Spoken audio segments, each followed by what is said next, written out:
Thank you very much, Mr. Chairman. Ladies and gentlemen, good morning. On behalf of Embrapa, the Brazilian Corporation for Agricultural Research, I want to thank the organizing committee for the opportunity to present the advances in soybean production in Brazil since the last research conference. Analyze Brazilian soybean production against the world background. These statistics are available in FAO, USDA, and the Brazilian National Agricultural Supply Company databases. Global soybean production jumped from 27 to 410 million tons, an increase of 15 times in 63 years. During the same period, the world produces 6 times more corn and 3 and 4 times more rice and wheat. Brazil and the United States presented similar rates of increase in soybean production until the beginning of this century, when we started showing rates higher than those of the USA. Therefore, 5 years ago, Brazil surpassed the USA as the leading producing country and is currently responsible for 40% of the global production. Now I will show some soybean statistics using the last edition of the World Conference as a baseline. During the last 10 years, the world increased soybean production by 48%, mainly because Brazil had duplicated its own production since 2013. The global area grew 21%, being 58% in Brazil. And Brazil incremented soybean yield by 26%, contrasted with 16% of other producing countries. Look closely at the figures for Brazilian soybeans during the last 6 decades, highlighting the last season. Since 1960, Brazil incremented soybean production by 60,000%, a unique case in world agriculture. During the last season, soy production incremented 5%. The area enlarged 18,000% with 5.6% last year. And the soybean yield in Brazil increased at a geometric rate of 2% a year, nearly 230% since 1960.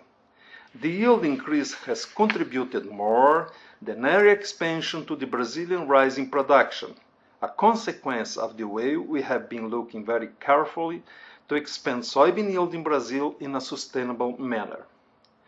Part of the Brazilian soy is then used domestically, but a larger portion is exported. In the last season, 39% of the soybean was processed internally and 61% was exported as grains. 80% came out as meal, being 52% exported, and the remaining went to animal nutrition.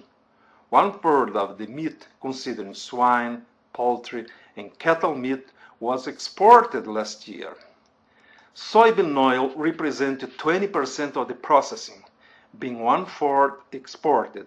The remaining was used for nutritional purposes and biodiesel production. Brazilian biodiesel blend to diesel oil is set to 12%. Around 3% of soy biodiesel is exported. These are the numbers for soybean exports of Brazil, with an overall value of $61 billion for last season. Where the Brazilian soybean does go to? China is by far the major soybean market for Brazil, followed by the European Union. Russia, the Middle East, and several Southeastern Asian countries are also important markets.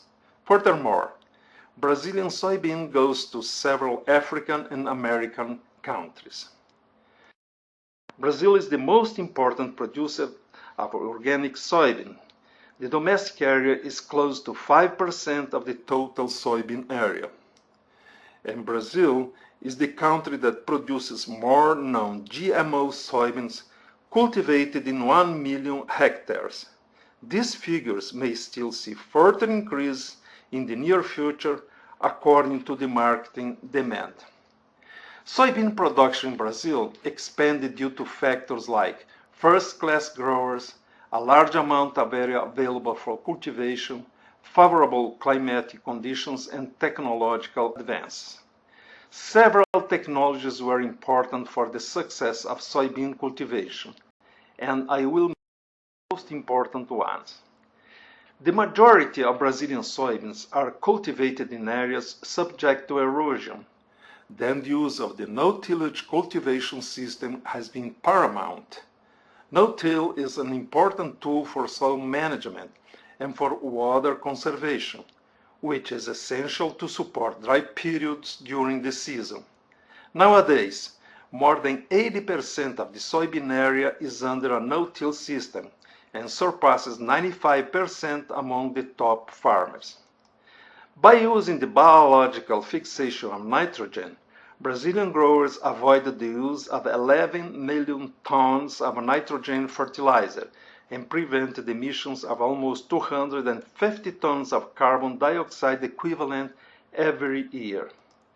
Soil management is essential for high and stable yields by allowing the deepening of soybean roots with higher access to water and nutrients from the soil profile. The central region of soybeans is located at 54 degrees north. Soybean cultivation in Brazil extends from 30 degrees south to 5 degrees north, but the highest concentration occurs in central Brazil, between 10 and 30 degrees south. Brazilian scientists had to develop soybean germplasm adapted to low latitudes, adding other important traits to cultivate soybeans in the predominant soil and weather conditions. Most of the soybean area in Brazil comprises acidic soils with original low fertility and poor organic matter content. To reach sustainable high yields, protocols were developed for soil sampling and for correction of the soil pH and fertility. The crop pests are more important in Brazil than they do in temperate areas. Pest management programs for insect and disease and weed management have been imperative technologies for sustainable soybean cultivation in Brazil. Despite the recent success of soybean in Brazil, we have some challenges to be addressed. The most important one is weather, with adverse events like global change and the La Niña and El Niño cycles. Brazilian scientists are developing technologies to mitigate weather adversities, which include adequate crop and soil management and drought-tolerant germplasm. New pests have been observed in Brazilian soybeans. Some are exotic, and others are pests that attack other crops and have adapted to soybeans due to its expansion into new areas and in the vicinity of other crops. New control methods, mainly bioinputs and resistant or tolerant cultivars, are being constantly developed, aiming to control pests in a sound, sustainable way. In recent years, there was a rise in the production costs of soybean in Brazil, associated with the payment of royalties for transgenic cultivars, higher fertilizer and pesticide prices, as well as energy and freight costs.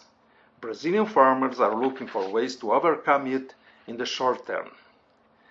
The high rates of expansion of soybean production in Brazil are strongly pressing the country's logistics, including on or off-farm storage, transportation to processing facilities or to the ports.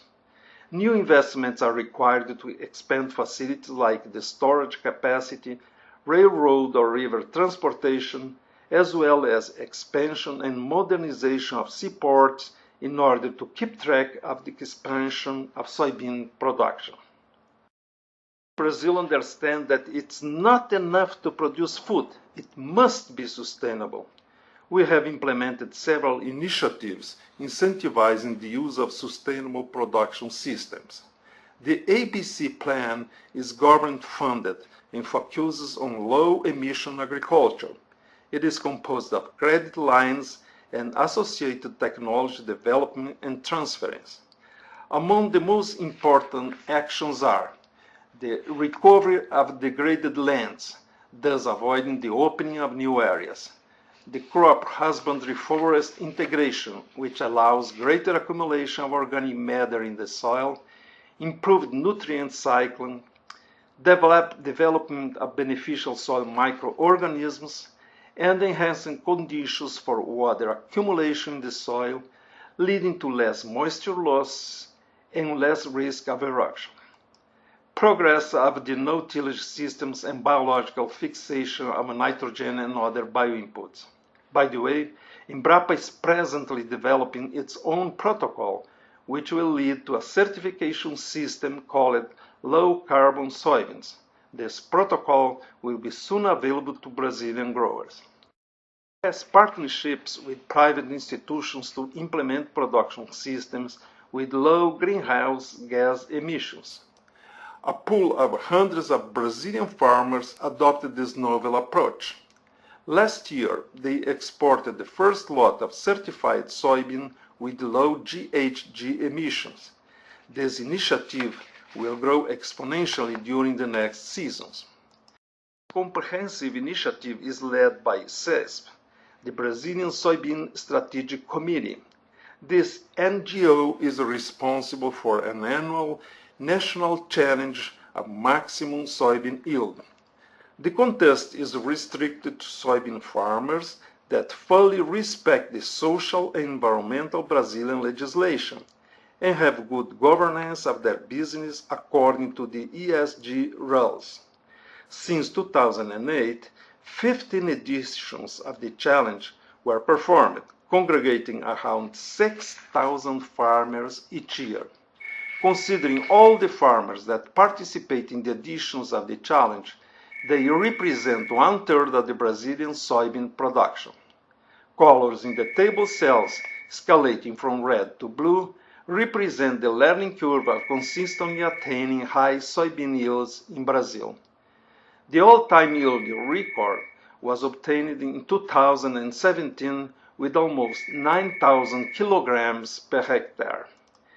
Pay attention to the last line, the one in yellow, showing how much the winning farmer produced above the national yield, which gives a good idea of the potential yield of soybean cultivation in Brazil. Moreover, CESB developed the concept of production, considering 9 parameters which are low emissions, less water use, less eutrophication of marine or river water, low acidification, less demand for renewable resources, less generation of photochemical ozone, low toxicity to humans, less impact on biodiversity, and less land use. As an example, let's have a look at the winners of last season's challenge, characterized by the green sphere and average farmer represented by the red one. The top yield farmer reduced the environmental impact by 51% and the cost of producing 1 ton of soybean by 48%. The specific profitability demonstrated that in the last season, for each euro invested, an average farmer had a return of €1.40, while the maximum yield winner had a return of €3.20, meaning an extra margin of €1.80 for each euro invested in soybean production. That is not an exception. Results of the previous seasons had always demonstrated that higher yields are associated with higher profitability and higher eco-efficiency. Cases present here are some examples of what has been done because Brazil is largely investing in sustainable production systems, technology for emission reduction, payments for environmental services, renewable energies from biomass, and governance in production chains. To the ones interested, we recommend this recently launched book dedicated to analyzing the Brazilian efforts towards sustainable agriculture. Ladies and gentlemen, those were the facts and numbers regarding Brazilian soybean production. Thank you so much for your kind attention.